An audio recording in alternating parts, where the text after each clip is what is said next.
Ô, Pipo, o Corinthians ontem... Olha, vou dizer um negócio pra você. O Corinthians ontem estava jogando igual o primeiro tempo contra o Atlético Mineiro. Contra o Atlético Mineiro, eu falei aqui, não falta raça pro time do Corinthians. Ninguém pode falar, o Corinthians é corpo mole, é um time que não corre, é um time que não tem vontade. É mentira isso. O Corinthians tem vontade e tem raça. Ontem foi mais uma prova disso. O problema do Corinthians, vou falar pela enésima vez, não é raça, ô Pipo, é qualidade. Tocou a bola lá na frente, amigo, era Jonathan Cafu. Entendeu? Era Cantígio. Não tem mágica. Agora, o que jogou de bola ontem, o Fagner e o Fábio Santos, foi brincadeira. Foi brincadeira. Ué, e o Gabriel e o Luan, você não vai falar? Eu vou te falar. O Luan, as pessoas falam que eu pego no pé do Luan. Eu não pego no pé do Luan. É que a minha concepção, um jogador, um meia, um cara que vem para desequilibrar um jogo, apenas falar que ele correu e teve vontade é muito pouco. Para um volante, para um lateral, num momento difícil, é uma história. Eu não vi o Luan chutar gol, eu não vi o Luan fazer gol, eu vi o Luan correndo. Pá, normal, não vi nada demais. Mas aí é uma concepção minha de futebol. Mas, ô Pipo, é isso que eu te falo. Vontade não falta. O que falta é qualidade. Pois é, Benja, eu enxergo da mesma forma. O Corinthians, pelo menos, agora demonstra um pouco mais de vontade e aplicação, porque se a gente pega aquele jogo do 5-1 do Flamengo pra cá, esse Corinthians, em termos de espírito, é completamente diferente. Talvez esteja entendendo que a situação no campeonato é preocupante. Que se os caras não se mexerem, de fato, o Corinthians corre sérios riscos lá embaixo de ficar lutando contra rebaixamento, que não é e nem deve ser a meta de qualquer atleta que esteja vestindo a camisa do Corinthians. Agora, que vale ressaltar que o Corinthians fez um jogo no final de semana de sobrevivência e conseguiu passar ileso em relação a isso, de que existia um norte de organização, de que o Corinthians marcando muito forte e sendo um time cascudo, principalmente nas duas laterais, ele pode incomodar muita gente, ou pelo menos tirar pontos de times importantes em que ele, em tese, jogaria para não perder. Isso é um fato. Isso é um fato. Eu acho que ganhou-se novamente um Fagner, que é um líder defensivo na equipe. O Fábio Santos, de fato, entrou para ser um lateral que resolve os problemas do Corinthians, pelo menos em termos de marcação. Não chega muito à frente, mas fecha muito bem os espaços. Os dois jogadores do Grêmio, né, tanto o PP como o Luiz Fernando, tiveram pouquíssimas ações no jogo, pouquíssimas. O Gabriel fez um grande jogo ali no meio campo, praticamente tirou a zona de conforto do Jean-Pierre. Eu estou com o Sormani quando ele fala em relação à preocupação do futuro do Jean-Pierre, porque ele é um cara muito talentoso com a bola nos pés. Você vê que ele tem um grande toque de bola, mas falta intensidade nele. De fato, ele espera muito o jogo chegar no pé dele, ele olha demais, sabe? É um jogador que, pela qualidade técnica dele, se ele fosse tão dinâmico como ele tem a técnica, aí sim a bola do Grêmio fluiria com uma condição muito fácil de fazer com que o time chegasse e chutasse mais, fosse um time até mais agressivo. Então, acho que o Jean-Pierre tem que dar um start na carreira dele e se tornar um jogador muito mais útil, muito mais rápido pro meio-campo do Grêmio. De fato, o Sormani tem razão. E muitas vezes, os dois volantes do Corinthians, principalmente o Gabriel, tomaram o doce da boca dele com muita facilidade. Jogador que às vezes fica muito disperso, mesmo tendo uma grande técnica. Ponto. Tanto é que o Renato, uma hora, puxou ele praticamente para ser um segundo volante do Grêmio, porque ele não estava conseguindo se desvencilhar da marcação forte que o Corinthians fazia na região do meio-campo. Agora, quando você vê à frente, de fato, Jonathan Cafu, o próprio Davó, que fez um jogo até sair na expulsão do Marlon muito abaixo da média, o Otero também até agora não está se justificando por que chegou no Corinthians, né? Tá precisando, sabe, de ser mais um jogador proativo. Eu acho que o setor ofensivo do Corinthians é o grande problema da equipe mesmo. Falta muita criação, falta inteligência, mas o Corinthians demonstrou uma coisa que pode ser muito importante. Desta vez, uma virada de atitude. O Corinthians sobreviveu com 2 jogadores a menos e com tempo suficiente para o Grêmio fazer um gol. Agredir o Corinthians. O Grêmio teve chances claras 2, 3 vezes no jogo só. Uma no primeiro tempo, que eu me lembro, que perde um gol, que o Cássio faz uma defesaça, num cruzamento que vem na área. E depois, no segundo tempo, uma última finalização e mais nada. Mais nada. Não vi o Grêmio ter toda essa atitude no jogo, não. Muito pelo contrário. Foi uma grande negação o futebol do Grêmio. A bola do jogo foi do Fagner, o Fagner. Não ia conseguir chutar no gol. Então, foi um jogo, para mim, de virada. Um jogo de atitude do Corinthians, de como ele deve se comportar daqui para frente, corrigindo um pouquinho melhor o setor ofensivo. Quando o Corinthians contratou o Fábio Santos, falei aqui, viu? Falei, fez uma baita contratação. Ah, mas o cara tem 36 anos. Eu falei, pô, mas gente, Fábio Santos chega no Corinthians e a sensação que a gente tem é que parece que ele estava contundido no Corinthians mesmo e voltou um mês depois. Quer dizer, ele chegou, como parece que ele não tinha saído do Corinthians. Ô, Sormani, o Andrei Sanches, que é o presidente do Corinthians até o sábado que vem, né? Apesar dele estar de licença, ele fala aqui, no Twitter oficial dele: tivemos mais uma arbitragem bizarra na Neoquímica Arena. Um juiz despreparado não pode apitar um jogo do tamanho de um clássico nacional como é Corinthians e Grêmio. Ô, Sormani, antes de você falar do jogo em si, o árbitro, esqueci o nome do cara lá do Rio Grande do Norte. Caio Marques. O Caio Marques foi esse desastre todo mesmo. A expulsão do Marlon, ele só expulsou porque ele viu sangue na canela do jogador do Grêmio. O lance da expulsão do Otero, teve aquela falta claríssima lá atrás. Quer dizer, enfim, a arbitragem foi esse desastre? Olha, Benja, é tudo uma questão de lance. Por exemplo, o lance esse lance aí do Marlon é facultado ao árbitro mudar a decisão dele depois que ele vê a extensão do dano causado pelo Marlon na entrada no Matheus Henrique. A gente lembra que teve um lance desse aí também no jogo do Palmeiras, né, contra o Corinthians, também na Arena Corintiana, que no primeiro momento foi dado um cartão amarelo, lembra? Foi no Campeonato Paulista. Foi, acho pro Jailson. Contra o René Júnior, se eu não estou enganado. E aí o árbitro, na hora que ele viu o que aconteceu, ele pegou, não, pelo amor de Deus, isso aqui é para cartão vermelho. A primeira vez que eu vi isso, eu já contei essa história aqui, foi um Santos e Guarani na Vila Belmiro. Foi em 1983, Campeonato Brasileiro. Arnaldo César Coelho apitava esse jogo. O Márcio Rossini, que era o zagueiro do Santos, deu uma pegada no Hernani Banana, que era um meia que o Guarani tinha, e ele pegou e deu o cartão amarelo. A hora que ele chegou perto do lance e viu que tinha um filé na coxa do Hernani Banana, ele pegou e imediatamente ele trocou o cartão amarelo e deu o vermelho. Nada a reclamar. Nada a reclamar. Essa questão da falta aí em cima do Otero é uma questão interpretativa. O árbitro interpretou que não foi lance para falta. Acabou. Jogo que segue. Aí foi uma jogada para cartão. Ele deu o cartão. Normal. Entendeu?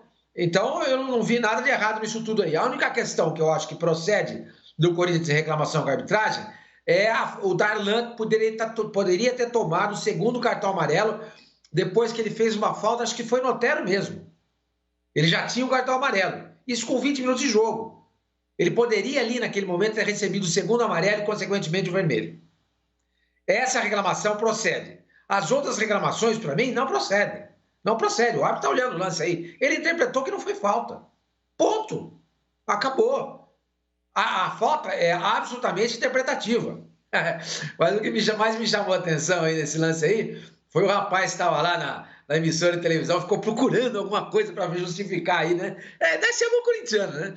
Ele ficou procurando, mas olha só, eu achei aqui uma falta em cima do Otero, veja só, não foi marcada a falta. Isso foi o que mais me chamou a atenção e eu ri bastante disso, né? E quando eu via esse lance aí. É lance interpretativo. Para mim foi falta, para você não foi. Para você foi, para mim não foi. Interpretativo. Ele olhou o lance, acabou. Morreu a história. Acho que a única questão é o seguinte, a falta do Darlan, por questão de padronização de arbitragem, normalmente eles dão o cartão amarelo. Eu acho que existe um exagero muito grande de cartão amarelo aqui no Brasil. Mas já que é assim, então tem que ser assim até o final.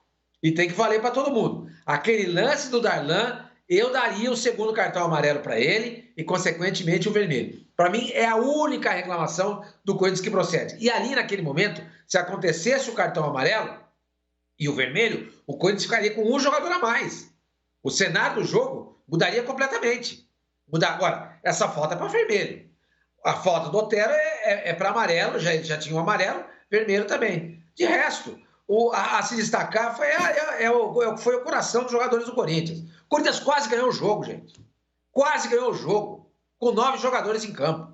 Se não fosse o Vanderlei fazer uma tremenda defesa numa finalização do Fagner, o Fagner não pode perder um gol daquele, hein? Pelo amor de Deus, hein? O jogador de seleção brasileira, que já disputou a Copa do Mundo, perdeu um gol daquele, tenha santa paciência. Era jogada para fazer o gol da vitória. E esse jogo ficaria na história. Com 9 jogadores, o Corinthians ganharia do Grêmio por 1-0.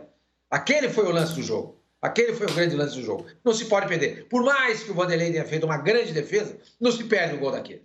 Não se perde um gol daquele. E a gente até fica comparando, né, a atuação do Corinthians com outros times que têm 9 jogadores em campo contra adversários com 11. Os caras não conseguem passar do meio campo. É chutão para frente, chutão para frente, chutão para frente. Corinthians não. Os caras se organizavam. Buscaram o ataque várias vezes. E volto a citar esse lance, que poderia ter dado a vitória ao Corinthians. Foi o lance mais claro de gol para mim na partida, que o Fagner acabou perdendo. Mas foi um empate heróico do Corinthians. Heróico. E isso sirva daqui para frente de estímulo para que o Corinthians mude o jeito dele no campeonato. É claro que só correr, ter raça, não vai resolver. É preciso jogar bola. Mas empatar com o Grêmio desse jeito, um time que não perdia, e não perde, agora faz 12 jogos, com 10 vitórias e 2 empates, chama atenção para uma equipe desfalcada, frágil, como é o Corinthians, e com 2 jogadores a menos. Bom, ontem, o Pascoalzito, o Grêmio teve a Batalha dos Aflitos, ontem era a Batalha da Neoquímica Arena, né? E uma coisa que é muito louca que é o seguinte, nossa, tô com uma cara de... Caramba, deixa eu melhorar aqui. Nossa, eu parecia agora o Malcolm McDowell em Laranja Mecânica, né? Olhando assim, cara de demônio, coisa feia, Benja. Mais leve, velho. Deixa eu conversar comigo mesmo. Isso. Pascoal. Ô, Benja, quanto é que você tá cobrando para assustar uma festa infantil, hein? Olha, do jeito que tá a situação, velho, você me paga uma festa, eu assusto 3, cara. Entendeu? No mesmo fim de semana. Só deixa eu ler o tweet aqui, o cara te chama... Fala, Pipo. Não, eu queria só dar um adendo no que o Sormani falou agora, uma coisa importante. Ô, Sormani, eu sei que a jogada do Fagner era claríssima para gol, mas o Vanderlei é um goleiraço, hein, cara? Ele fez uma belíssima defesa. Tanto é que depois do lance, o Fagner vai até o cumprimentar. Eu achei ali, tudo bem, era um gol claro, qualquer jogador de seleção, como você falou, talvez faria o gol, mas, poxa, o Vanderlei ali teve um reflexo no nível de Vanderlei nos grandes tempos do Santos. Eu sempre achei o Vanderlei um goleiraço e ele tem voltado a ser esse grande goleiro no Grêmio. Mas, Pascoal, não, eu também acho que a defesa do Vanderlei foi espetacular. Não, que tinha eu queria mostrar um tweet aqui que a galera não perdoa, que o Cassino falou que tomar de manhã água com limão emagrece, né? Aí o cara falou assim, só se tiver que andar 5 quilômetros para pegar o limão. Eu esqueci quem foi aqui. Cara, tem que pegar 5 quilômetros o limão lá no limoeiro, velho. A galera acredita muito em simpatia, né? As pessoas criam, às vezes, umas histórias, né? Não, olha, você come isso com aquilo, toma que você vai emagrecer, vai rejuvenescer. Jesus. Isso tudo é a mente, ó. É placebo total, cara. Mas uma vez o Pipo contou pra mim. Em nenhum momento eu falei que água com limão emagrece. Eu falei que eu tomo em jejum água com limão porque faz bem para a saúde. Ela alcaliniza o sangue, ela ajuda a proteger os rins, ajuda a proteger o fígado também. Só que não pode tomar todo dia, tem que tomar de 3 a 4 vezes por semana, porque o ácido do limão diariamente faz mal para os dentes. É bom vocês se informarem um pouco antes de falar que é simpatia. O doutor Cassino informa. Tem embasamento histórico, tem embasamento científico. Eu me fazer aquele quadrinho, Benja. Fazer um quadro, doutor Cassino informa. Dicas de emagrecimento do Cassino. Vai ser um sucesso. Porque esses negócios de simpatia, rapidinho, Pascoal. Uma vez o Pipo estava falando para mim, na época de faculdade, né? E falaram pro Pipo aquela história do cara com ovo. Ele ia sair com uma menina nova. Até ele falou, falou que encheu a lata de caracu com ovo. Eu falei, e aí, Pipo? Ele falou, não fiz nada. Me deu uma dor de barriga no motel. Foi uma decepção, foi uma desgraça. Ô, Pascoal, mas o Corinthians ontem na batalha da Neoquímica Arena foi heróico o Corinthians, foi heróico. Agora, o mais louco, Pascoal, é que mesmo com 9, o time do Corinthians com 9 e com 11 foi a mesma coisa. Era um time que se defendia bem, corria, marcava com 11 e com 9. É isso que é muito louco, cara. O problema do Corinthians, Pascoal, repito, é qualidade. Se tivesse um pouco de qualidade, mas não tem. A bola chegava no Jonathan Cafu, Pascoal. Pelo amor de Deus. Ô, Pascoal, são 3 anos de contrato para esse cara, Pascoal. O que foi aí? Felizardo, hein? 3 anos de contrato. Ele não conseguiu dominar uma bola o jogo inteiro. A bola bateu na canela. Uma bola que ele recebeu do Fagner dentro da grande área, que era para dar um tapa pro lado e fazer, deu um bico, a bola foi pro zagueiro. Bom, vamos dar ainda a possibilidade dele melhorar, né? Vamos dar essa possibilidade, né? Agora, eu gostei do Bruno Mendes, que entrou na zaga do Corinthians, personalidade, avançou quando tinha que avançar, fez lançamentos para o ataque, apareceu bem, dominou todas as jogadas aéreas. Ele não é um jogador muito alto, mas ganhou todas as jogadas aéreas. O Corinthians teve a bola do jogo. O Grêmio foi incompetente. O Grêmio não teve capacidade ofensiva. O time toca a bola aqui, toca a bola. Terminou o jogo com 2 centroavantes grandes, jogadores altos, dentro da grande área, o Diego e o Thurim, e a bola veio por baixo. Aí, quando vinha por cima, a zaga do Corinthians tirava, O Corinthians fez um bom jogo. O Mancini tem razão, que de repente essa partida pode ser um divisor de águas para o Corinthians dentro do campeonato. Empatar com o Grêmio como foi, 9 jogadores em campo, e com 20 minutos do segundo tempo, com 9 jogadores, uma pressão danada. Agora, o caso do Darlan é um caso pendente. Tem gente que, analista de arbitragem, que analisa que era para expulsar. Tem analista de arbitragem que diz que não é para expulsar. Ele tinha acabado de tomar o cartão amarelo, deu aquela entrada desnecessária no Otero. E no meu entendimento era lance para cartão amarelo. Como ele já tinha um, era para expulsar. Antes de terminar o primeiro tempo, o Cantígio, que já tinha cartão amarelo, deu uma cotovelada no jogador do Grêmio. Tá lembrando? Segurou também o jogador do Grêmio no contra-ataque. E aí o que aconteceu? O árbitro apitou o fim do jogo. Era lance de cartão amarelo. E ele já tinha cartão amarelo, tanto que ele está suspenso para o meio de semana do Campeonato Brasileiro. Era lance de expulsão. Também não expulsou. Então o Caio Marques apitou mal. Mal. Ele que foi bem na Copa do Nordeste, apitou até a final da competição, ele foi bem nessas competições, apitou os jogos médios do campeonato, foi bem. Quando pegou um osso duro, se atrapalhou. Não está preparado ainda. Precisa melhorar. O nível dele tem que subir o degrau. Ele até o degrau do nível médio ele chegou. Agora, do nível superior ele precisa melhorar. Ponto. Quanto à reclamação do Corinthians, de que não houve falta no lance em que o Otero foi expulso, mas, gente, toda semana a gente diz, tem uma semana e meia depois, o lance tocou aqui, passou ali, voltou para cá, e foi ali, voltou e tal. E aí o Otero se recuperou no lance e ainda fez a falta para tomar o cartão amarelo e ser expulso de campo. Então o que aconteceu? Nada, rigorosamente nada. O lance da falta é interpretativo. Se o árbitro até entendesse que fosse falta, mas ele não precisa ser chamado para o VAR para ver que houve falta no lance original na jogada. Não precisa. Por quê? Não redundou em gol. Só quando dá em gol, quando redunda em gol, é que o árbitro tem que ser chamado pelo VAR. Não aconteceu. Era lance de cartão amarelo? Era. Ele mostrou o amarelo? Mostrou. E o vermelho? Mostrou. Aí acertou o árbitro. Eu acho que o árbitro errou no Darlan e errou no Cantígio.